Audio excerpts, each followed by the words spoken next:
विष्णु आ रुद्र गोटे सूक्ष्मकोणी त्रिभुजर प्रत्येक कोण सूक्ष्म कोण यही उक्ति ठीक ना भूल? ठीक आ कहल गोटे सूक्ष्मकोणी त्रिभुजर प्रत्येक कोण 90 डिग्री यही उक्ति ठीक ना भूल? कहीं भूल? सूक्ष्म कोण 90 डिग्री रहा प्रत्येक कोण जदि 90 डिग्री है तेने तीन टा कोण 90 90 90 270 है। आम तो जानते त्रिभुजर तीन कोणर परिमाण 180 डिग्री।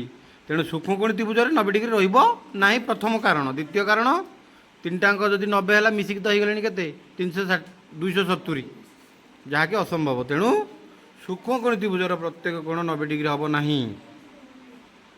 स्थूलकोणी त्रिभुजर दुईटी सूक्ष्मकोण थाए ठीक ना भूल?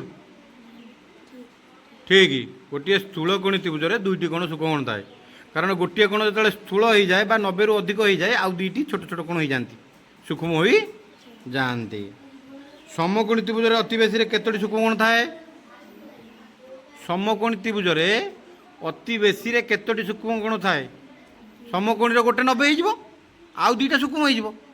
तेणु समकोणी त्रिभुजर अति बेसी दुईटी सूक्ष्मकोण थाए। स्थूलकोणी त्रिभुजर प्रत्येक कोण एक स्थूलकोण।